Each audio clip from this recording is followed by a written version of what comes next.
یہ سرکار کے فرمان کا انکار ہے۔ میری بات نہیں پہنچی؟ یہ کہنا کہ آل، بلکہ یہاں تک گستاخی لے جانا اور کہنا کہ اہل بیت سے فلاں افضل ہے، فلاں افضل ہے، اس افضلیت کو، اس برتری کو ثابت کرنے کے لیے بغیر کسی آیت اور روایت کے ایسے ہی ہانک دینا اور ایسے ہی بات کر دینا، یہ اہل بیت سے اظہار بغض بھی ہے اور اہل بیت کی توہین بھی ہے۔ میں ایسے ہی نہیں کہہ رہا، کیسا مسلمان ہے کہ نماز میں جن پر درود پڑھتا ہے، جو درود پڑھ رہے ہیں انہیں ان سے افضل مان رہا ہے۔ نہیں، یہ درود صرف ہم پڑھتے ہیں، بولے نا، یہ درود صرف شیعہ پڑھتا ہے۔ دیکھیں بھائی، یہ نماز ہے نا، نماز اللہ کی عبادت، سب سے زیادہ سرکار نے جو عمل اپنی زندگی میں کیا وہ نماز ہی تھا، ایسا ہی ہے نا؟ لیکن اس میں بھی اختلاف ہو گیا، ہوا یا نہیں؟ بھائی ہاتھ باندھنا اور کھولنا کوئی ایک جیسا عمل ہے؟ ہو گیا نا؟ نماز میں کیا پڑھنا ہے اس میں بھی اختلاف ہے۔ آپ نماز شروع کرتے ہیں تو بسم اللہ پڑھتے ہیں، دوسرے نہیں پڑھتے، بسم اللہ کے بغیر پڑھتے ہیں، ہے نا؟ آپ التحیات نہیں پڑھتے، دوسرے لو اب جملہ کہہ رہا ہوں۔ نماز کے طریقے میں اختلاف ہو گیا، نماز میں کیا پڑھنا اختلاف ہو گیا، لیکن ایک شے میں اختلاف نہ ہوا، وہ ہے درود۔ کبھی سوچا کہ اللہ کا اہتمام و انتظام کتنا بڑا ہے، کتنا بڑا ہے؟ اللہ نے کہا کہ جب تک نماز رہے درود رہے۔ اب کوئی مسلمان نماز سے درود نکال تو نہیں نہ سکتا، نکال سکتا ہے؟ نکال لے۔ میں امام شافعی کا فتویٰ پڑھ دیتا ہوں، فتویٰ۔ امام شافعی نے اشعار کی شکل میں اپنا نظریہ پیش کیا ہے، کہتے ہیں یا آل بیت رسول اللہ حبکم فرض من اللہ فی القرآن انزلا، اے اہل بیت رسول، اللہ نے تمہاری محبت کو قرآن میں فرض کر کے نازل کر دیا ہے۔ امام شافعی فرما رہے ہیں یا آل بیت رسول اللہ حبکم فرض من اللہ فی القرآن انزلا کفاکم من عظیم الفخر انکم من لم یصلی علیکم لا صلاۃ لا۔ فرماتے ہیں تمہاری عظمتوں کے لیے اتنا ہی کہہ دینا کافی ہے، جو نماز میں تم پر درود نہ بھیجے پڑھی نہ پڑھی برابر ہے۔ امام شافعی فرما رہے ہیں نا، اہل سنت امام فرما رہے ہیں کہ آل محمد پر درود کے بغیر نماز نہیں ہے۔ لو، جن پر درود کے بغیر نماز نہیں ہے ان کے بغیر ایمان کیسے ہے؟ توجہ ہے؟ ان کے بغیر ایمان کیسے؟ اب آئیں، آل محمد کی یہ محبت حقیقت میں ہے کیا؟ حقیقت میں ہے کیا؟ سورہ فرقان آیہ نمبر 57 پروردگار فرما رہا ہے کل ما اسألکم الیہ من اجر الا من شاء ان یتخذ الی ربہ سبیلا۔ میرا حبیب کہہ دیجئے کیا میں تم سے اس تبلیغ دین پر کوئی اجر نہیں مانگتا، مگر جو تم میں چاہے اپنے رب تک پہنچنا وہ سبیل کا دامن تھام لے۔ توجہ ہو گئی؟ ترجمہ غور سے سماعت فرمائے۔ اللہ کہہ رہا ہے میرا حبیب نے کہیے کہ میں تم سے کوئی اجر رسالت نہیں مانگتا، مگر جو تم میں اپنے رب تک پہنچنا چاہے وہ سبیل کا دامن تھامے۔ پتہ چلا جو اجر رسالت بنے گا حقیقت میں اللہ تک پہنچنے کی سبیل ہے۔ توجہ ہے؟ وہ اللہ تک پہنچنے کی سبیل۔ سبیل کا کیا معنی ہے؟ راستہ، وہ خدا تک پہنچنے کا راستہ ہے۔ اچھا، راستہ اگر منزل تک نہ پہنچائے تو اس راستے پہ چلنے کا فائدہ ہے؟ کوئی فائدہ نہیں ہے۔ تو اللہ نے آل محمد کی محبت کو سبیل کہا، تو اس کی منزل کیا ہے؟ اگر یہ سبیل اللہ ہے تو منزل کون ہے؟ منزل خدا ہے، منزل خدا ہے۔ توجہ فرمائیں گے تو بات پہنچے گی، ہاں بات تب پہنچے گی اگر توجہ فرمائیں گے۔ میں نے جملہ عرض کیا آل محمد ہے سبیل اللہ، اللہ تک پہنچنے کا راستہ۔ ہم شیعہ انہیں سبیل اللہ مانتے ہیں، اللہ نہیں۔ شیعہ وہ ہے جو انہیں سبیل اللہ مانے، اللہ نہیں۔ ایک جملہ کہوں، بات مشکل ہے لیکن آپ تک پہنچ گئی تو خوشی ہوگی۔ آل محمد خدا کی نسبت نقطہ وصل ہے، فصل نہیں۔ یہ اللہ سے ملانے آئے ہیں، اللہ سے کاٹنے نہیں، جدا کرنے نہیں آئے۔ یہ نقطہ وصل رہے تو امام ہے، نقطہ فصل بن جائے تو امام نہیں رہیں گے، چونکہ امام کہتے ہی اسے ہیں جو خدا تک پہنچائے۔ توجہ ہے؟ اللہ نے آل محمد کی محبت کو سبیل اللہ سے یاد کیا، سبیل اللہ سے۔ اب توجہ فرمانا، اس محبت کی اہمیت کو سمجھنا ہے تو اب دوسری آیت پڑھو۔ قُلْ لَا أَسْأَلُكُمْ إِلَيْهِ أَجْرًا إِلَّا الْمَوَدَّةَ فِي الْقُرْبَى، میں تم سے انداز بھی وہی ہے، میں تم سے کچھ نہیں مانگتا مگر قربا کی مودت۔ آیت اللہ سید محمد حسینی تہرانی رحمت اللہ علیہ فرماتے ہیں، دو آیتوں میں لہجہ ایک، ترجمہ ایک، اور آخر پہ لفظ دو، ایک میں کہا سبیل، ایک میں کہا قربا۔ تو کہا کیا اللہ نے دو چیزیں مانگی؟ فرماتے ہیں نہ، اللہ نے ایک ہی مانگی۔ فرمایا پھر لفظ دو کیوں کہے؟ فرماتے ہیں اس لیے کہ جنہیں قربا کو سمجھنا ہو کہ حقیقت میں یہ ہے کیا، وہ دیکھے یہ ہے سبیل اللہ، اور جس نے سبیل اللہ کو انسانی شکل میں مجسم دیکھنا ہو وہ دیکھ لے یہ آل محمد ہی سبیل اللہ ہے۔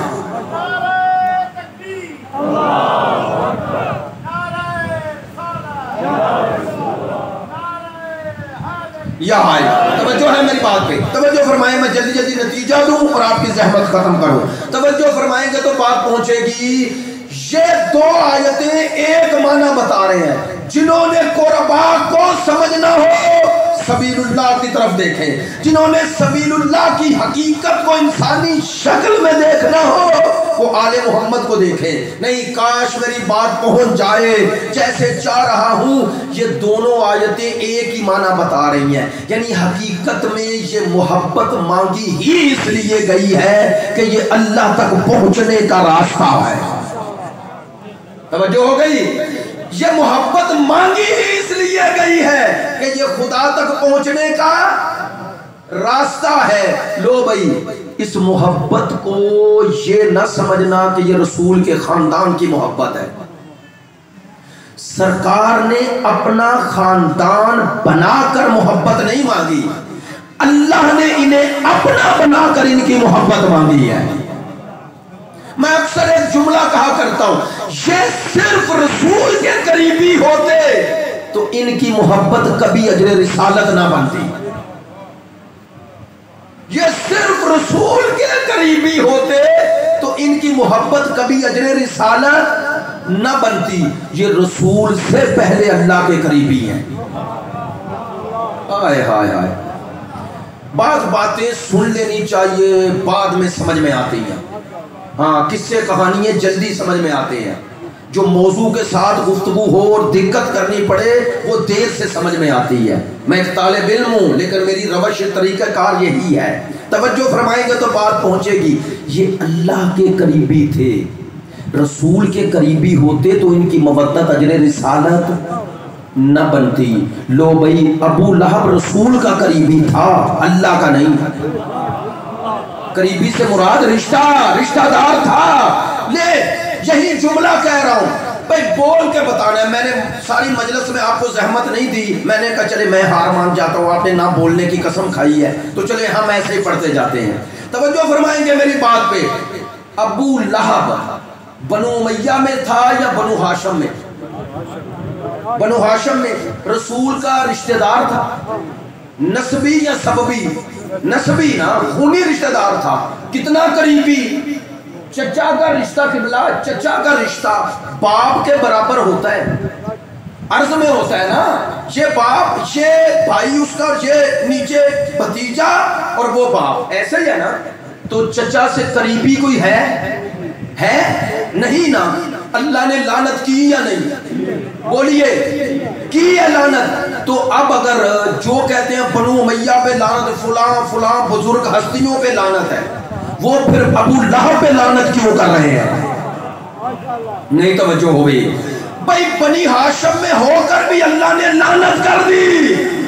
تو اللہ نے جو قانون دیا وہ یہ ہے کہ اگر کوئی مصطفیٰ کا دشمن ہے، وہ اگر نسبی بھی ہے تو میں پرواہ نہیں کرتا. اللہ نے کہا جب میں گھر والوں کو رسول کی دشمنی برداشت نہیں کرتا تو باہر والوں کی حیثیت کیا ہے؟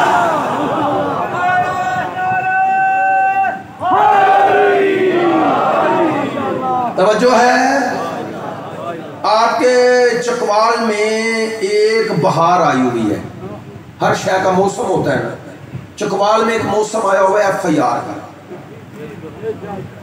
آیا ہوا ہے نا، اور آپ کے خلاف آیا ہوا ہے. ایسا ہی ہے نا.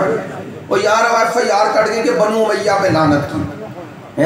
یہ میرے پاس کتاب ہے، مستند روایات ہیں. سرکار نے اپنے خواب میں بندروں کی شکل میں کنہیں دیکھا ہے. نہیں یار توجہ ہو رہی. ہم کہتے ہیں چیلنج ہے آئیں.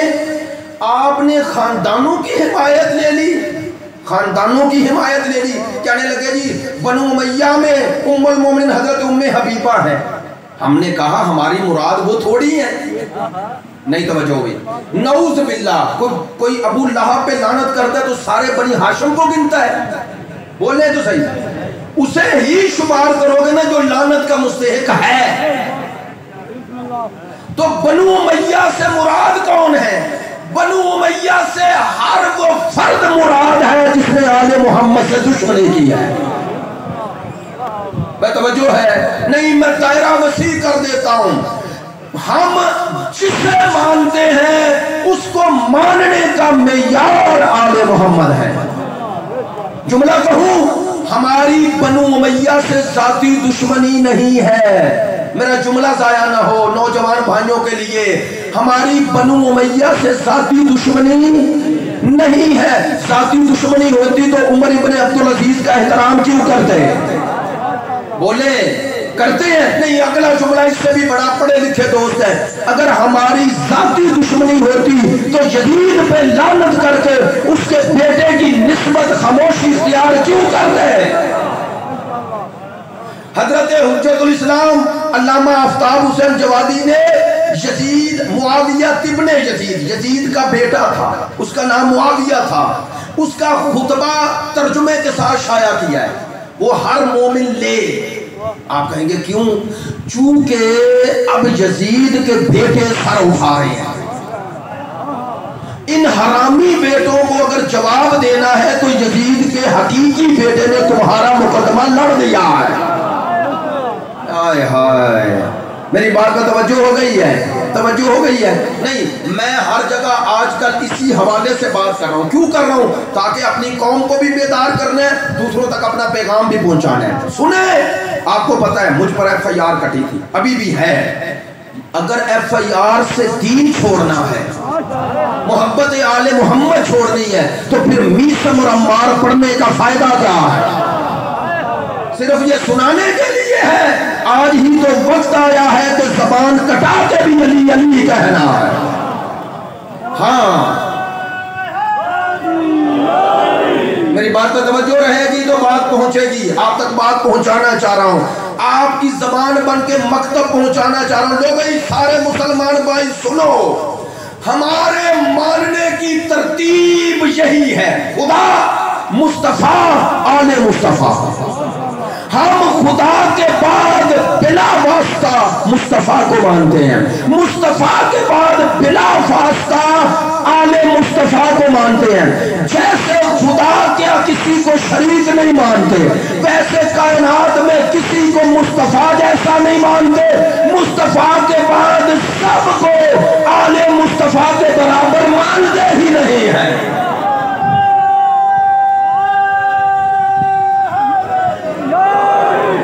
یہ ہمارا عقیدہ ہے، ہمارا نظریہ ہے، ہمارا ایمان ہے۔ کسی کو قبول ہو بسم اللہ، نہیں قبول ہم اپنے عقیدے کے پابند ہیں۔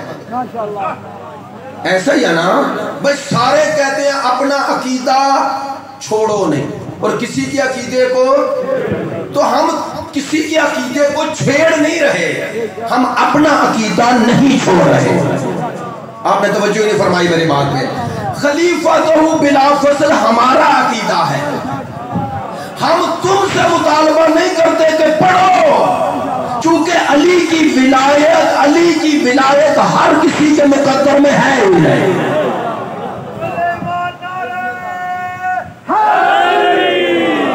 ہم کسی سے تقاضا نہیں کرتے، لیکن اپنا عقیدہ نہیں چھوڑیں گے۔ اب کسی کو ہمارے عقیدے میں اپنا عقیدے کی نفی نظر آئے تو ہمارا کیا قصور ہے؟ نہیں توجہ ہوئے۔ اگر ہمیں ہمارے عقیدے میں آپ کو اپنی نفی نظر آ رہی ہے تو آپ اپنا بندوبست کریں، ہم پہ اعتراض نہ کریں۔ ہم نے آپ کو کب کہا ہے کہ پڑھیں؟ ہم نے آپ کو کب کہا کہ مانیں؟ لیکن جنہوں نے آل محمد کو مصطفیٰ کے بعد ان کا وارث مانا ہے، وہ وارث مان رہے ہیں اور مانتے رہیں گے۔ سنیں آل محمد کی محبت، اب آپ کے لیے بات کر رہا ہوں۔ آل محمد کی محبت کو خدا نے کہا یہ سبیل اللہ ہے۔ آئے ہائے، یہ اللہ تک پہنچنے کا، لو بھائی مجھے نہیں پتا کتنے دوست متوجہ ہوں گے، لیکن اب بخل نہیں کرتا، بات تو کہہ ہی دوں گا۔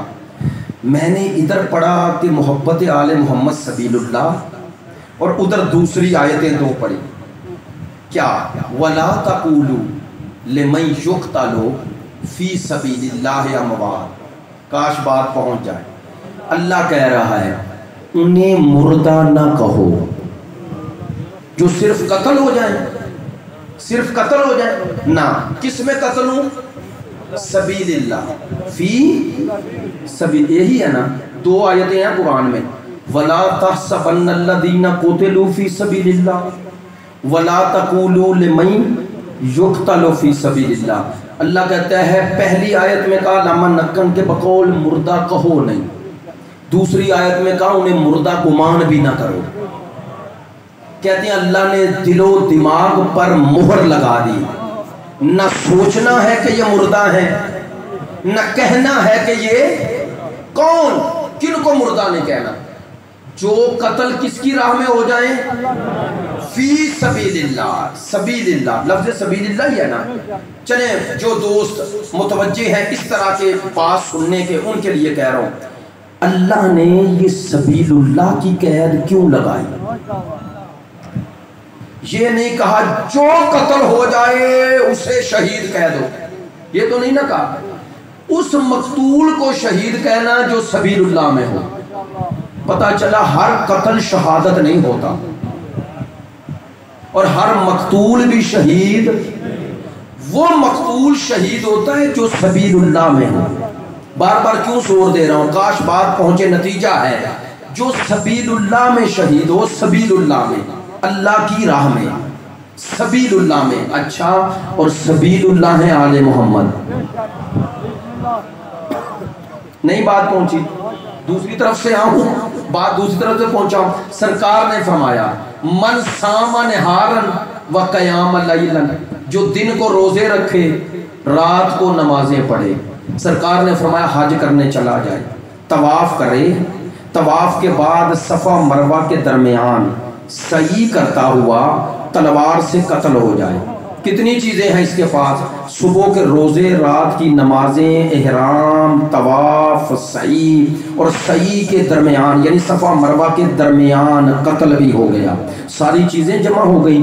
پڑھ لے سوائے کے مورکہ کی روایت، سرکار نے فرمایا یہ سب کچھ ہو، اگر میری آل کی محبت نہیں ہے تو جنت جانا دور کی بات ہے، جنت کی خوشبو بھی نہیں پائے گا۔ یا رسول اللہ اس کے پاس سب کچھ ہے پھر بھی جنت میں کیوں نہیں جائے گا؟ فرمایا سب کچھ ہے، سبیل اللہ میں نہیں ہے۔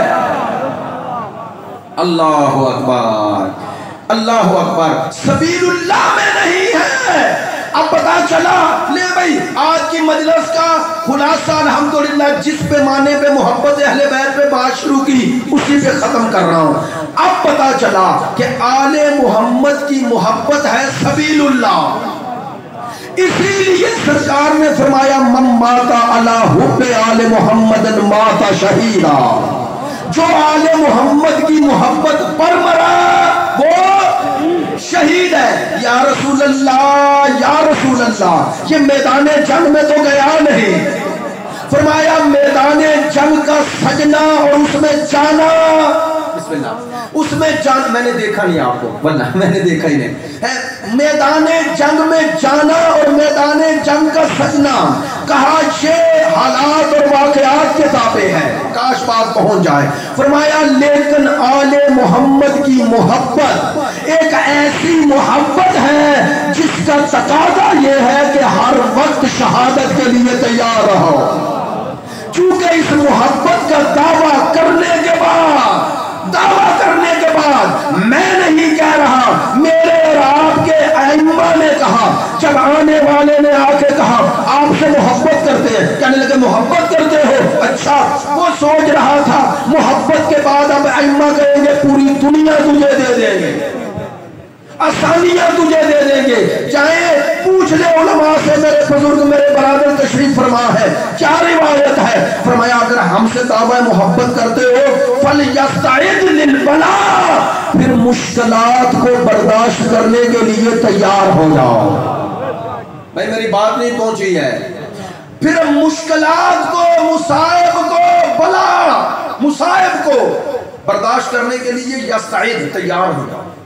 پتہ چلا آل محمد کی محبت پھولوں کی سیج نہیں، کانٹوں کا بستر ہے۔ کیوں ہے؟ کیوں ہے؟ چونکہ اس محبت کا یہ تقاضا ہے کہ جس کو اپنا محبوب بنا لیا، اب جو اسے پسند ہے وہ تجھے پسند آ جائے۔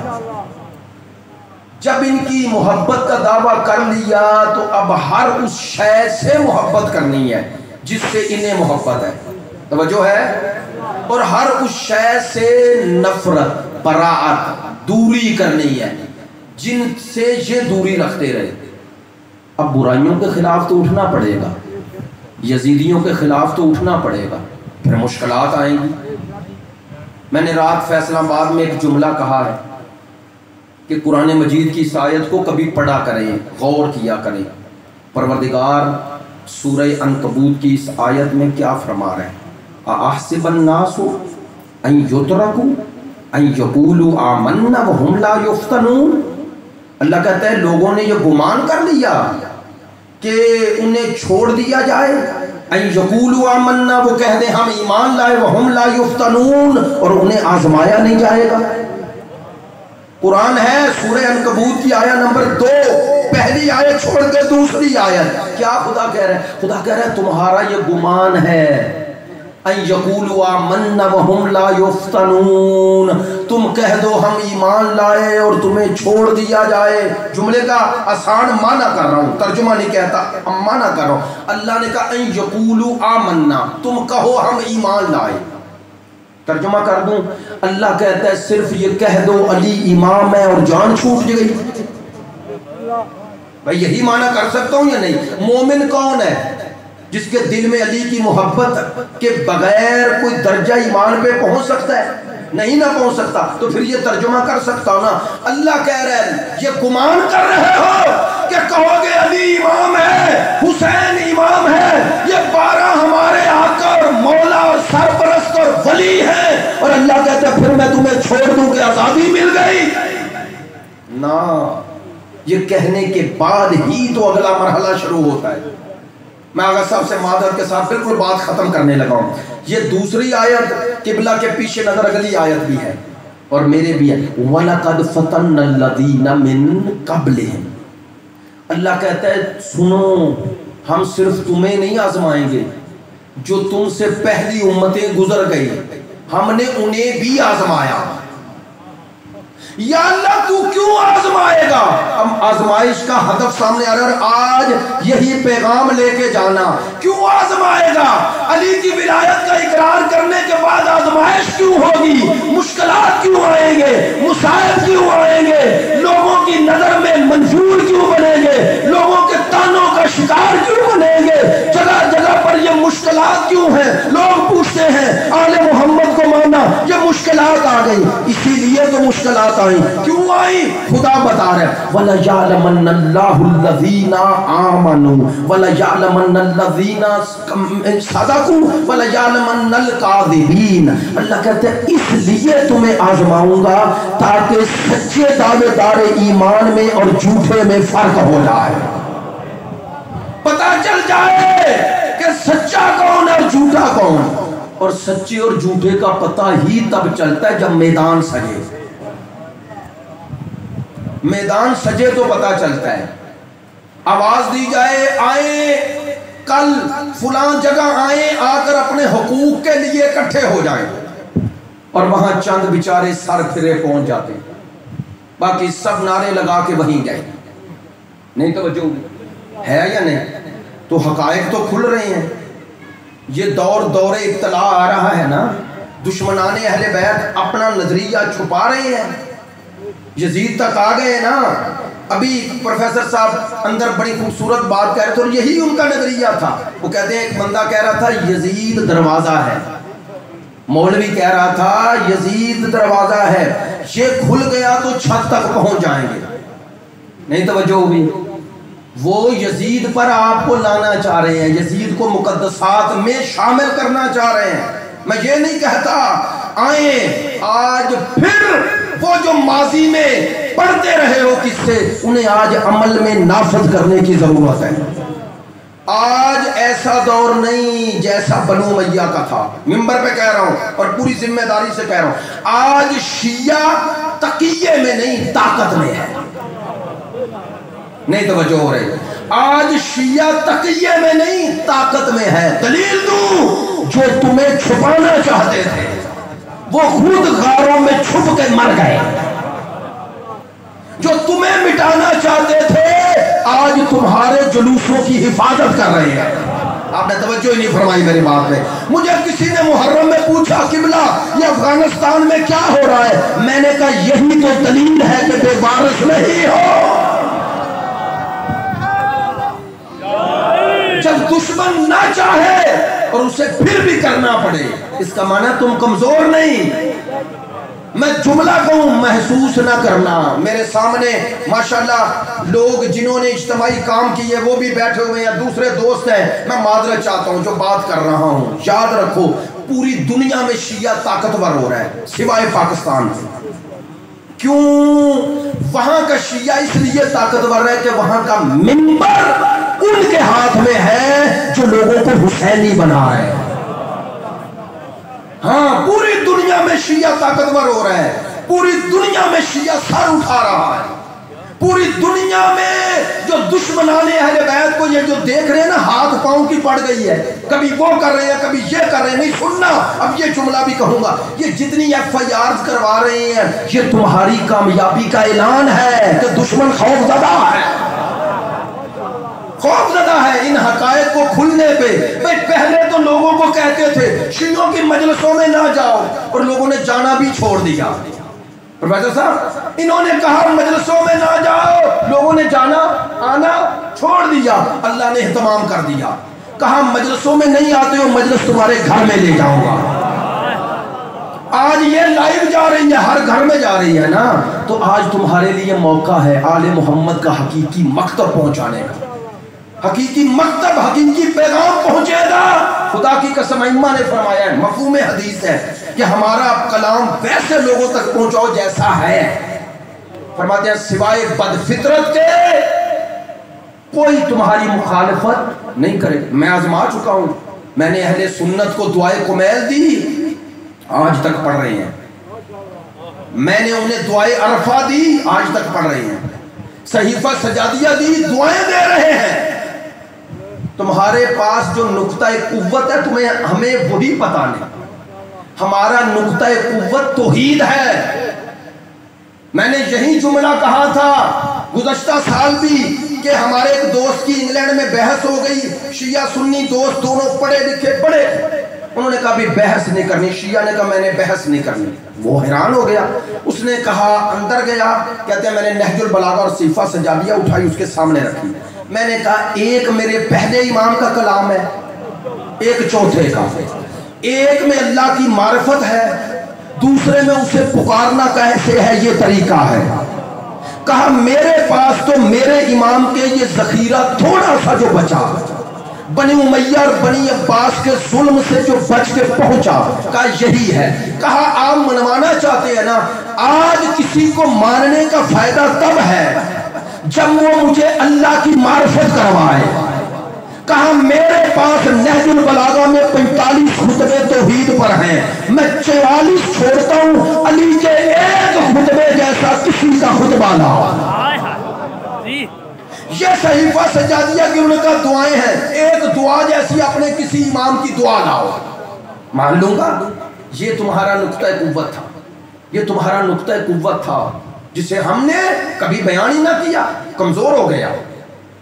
جو آپ کے مذہب کی حقانیت کی دلیل تھی اسے ہی بعض لوگوں نے مذاق بنانا شروع کر دیا. اسی لیے کہتا ہوں دعائے کمیل کو عام کرو. کیوں؟ چونکہ انسان کی فطرت میں خدا پرستی ہے اور وہ خدا کو ویسے پکارنا چاہتا ہے جیسے وہ چاہتا ہے.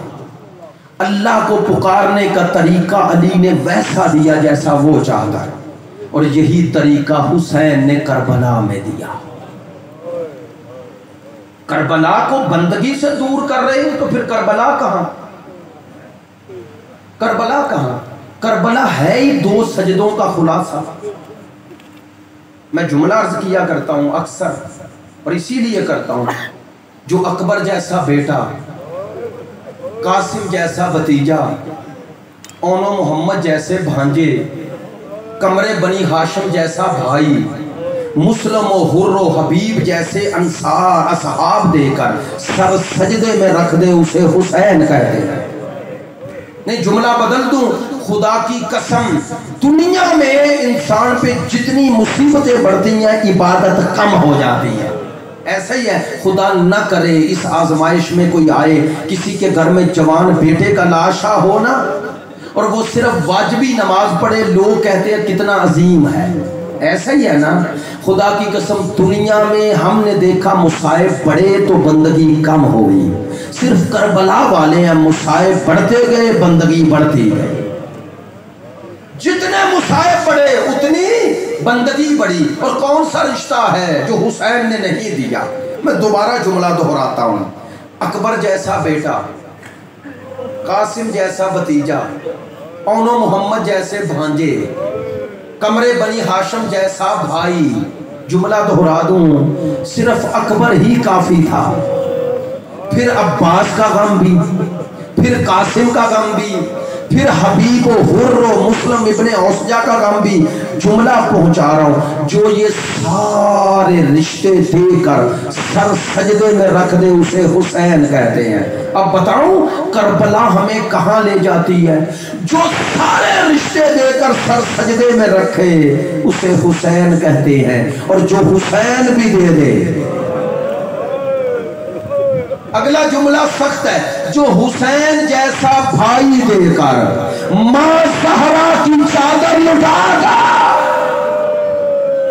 جلتے خیموں میں گلشن زہرا کے چھوٹے چھوٹے پھول جمع کر کے ہر سجدے میں رکھ دے اسے زینب کہتے ہیں. میں ایک جملہ کہتا ہوں, ایک جملہ کہتا ہوں, خدا کی قسم دونوں بندگیاں بڑی عظیم ہیں. ایک شب عاشور اور ایک اس شب کی بندگی جس شب کی ابتدا ہی شام غریبہ سے ہوگی. کبھی سوچو نا وہ شب کیسی ہوگی جس کی شام کا نام ہی شام غریبہ ہو. میں ایک جملہ کہا کرتا ہوں, خدا کی قسم شب عاشور حسین کی شب ہے, اور 10ویں اور 11ویں کی درمیانی شب زینب کی شب ہے. نہیں جملہ اور بدل دیتا ہوں، شب عاشور آپ کے تیسرے امام کی شب ہے اور شام غریبہ والی شب آپ کے چوتھے امام کی شب ہے. ایک جملہ کہوں، کائنات میں امام سجاد سے بڑا مظلوم کون ہوگا؟ ابھی میرے برادر مدنی صاحب فرما رہے تھے، درست فرما رہے تھے. میں جملہ عرض کروں، سجاد کتنا مظلوم ہے، اتنا مظلوم جس کی امامت کے پہلے دن کا نام 10ویں محرم ہے، جس کی امامت کی پہلی شام کا نام شام غریبہ ہے، جس سے سوال کرنے والی غیر نہیں سگی پھوپھی ہے. علامہ نقل کہتے ہیں اور سوال کس حال میں کر رہی ہے؟ کہا سجاد اب امام بن کے مجھے دے. کہتے ہیں سجاد بنی ہاشم کا وہ پہلا غیرت مند ہے. میں جملہ ضائع نہ ہو، پہلا غیرت مند ہے جس نے نبی کی بیٹی کو سربراہ نہ دیکھا. ہائے جو منظر حسین نے نوکے نیزہ پہ دیکھا، سجاد نے وہی منظر شام غریبہ دیکھا. اور پتا ہے کیا سوال کر رہی ہے پھوپھی؟ کہہ رہی ہے بیٹا بتا جل کے مر جاؤ یا خیموں سے نکلوں. عزادارو پھر میں ان بزرگ ہستیوں کا نام لیتا ہوں. علامہ نقل کہتے ہیں جس بی بی کو یہ لقب اور یہ اعزاز میرا چوتھا امام دے کہ آپ عالمہ غیر معلمہ ہیں، یعنی آپ کو اللہ نے علم عطا کیا ہے، فرماتے ہیں اس بی بی کو یہ شرعی مسئلہ کیسے بھول سکتا ہے کہ جب جان خطرے میں ہو بچانا واجب ہے. ایسا ہی ہے کہ علامہ نقل کہتے ہیں بی بی یہ نہیں پوچھ رہی تھی میرا وظیفہ کیا ہے، میری ذمہ داری کیا ہے. کہتے ہیں پھر بی بی کیا پوچھ رہی تھی؟ کہتے ہیں بی بی بلا بالواسطہ یہ پوچھ رہی تھی اب میرا امام تو ہے، سجاد اب بھتیجا بن کے نہیں امام بن کے میری حالت دے اور مجھے حکم دے دے میں چل جاؤں، کیونکہ تیرے حکم پہ جو کروں گی ہلاکت نہیں ہوگی، وہ شہادت ہوگی. اب جملہ تو آؤ ہاتھ جوڑ کے کہے بی بی آپ کو رات کی تاریکی میں ہائے بھتیجے کو یہ کہنا پڑا مجھے مرنے کی اجازت دے دے. بی بی اگر رات کی تاریکی میں آپ کو اتنا حیا رہا ہے، اللہ جانے جب شرابی کا دربار، جب شرابی کا بازار. اسی لیے علی و بطول کی بیٹیوں نے یہ 10ویں اور 11ویں کی شب کیسے گزاری. ایک جملہ کہنا چاہ رہا ہوں، بس احمد ختم، میں مصائب لمبا نہیں کروں گا، پڑھنا چاہ رہا تھا لیکن نہیں پڑھتا. ایک جملہ کہتا ہوں. عزادارو آپ جانتے ہیں نا عاشور کے دن میرے مولا حسین نے جاتے جاتے وصیت کی تھی زینب مجھے نماز تہجد میں نہ بھلانا، فراموش نہ کرنا. تو اب کہوں نا زینب نے یہ نماز تہجد پڑھی ہے نا. ہاں 10ویں اور 11ویں کی شب آدھی رات ادھر سے ادھر ہوئی اور مصائب آل محمد میں یہ روایت ہے بی بی نے خاک کربلا پہ تیمم کیا. اب یہ نہ پوچھنا کہ نہر علقمہ بہ رہی اور بی بی تیمم کر رہی ہے، جہاں اصغر کو 2 گھونٹ نہ ملے وہاں بی بی کو وضو کی اجازت کون دے گا؟ جانتے ہو بی بی نے یقیناً کہا ہوگا نماز شب کے لیے اور میرے اللہ میں جانتی ہوں جب کوئی کنیز تیرے حضور آئے تو تو آسمانوں کے در کھول دیتا ہے اور کہتا ہے آؤ میرے فرشتوں دیکھو میری کنیز کس طرح میری بندگی کر رہی ہے.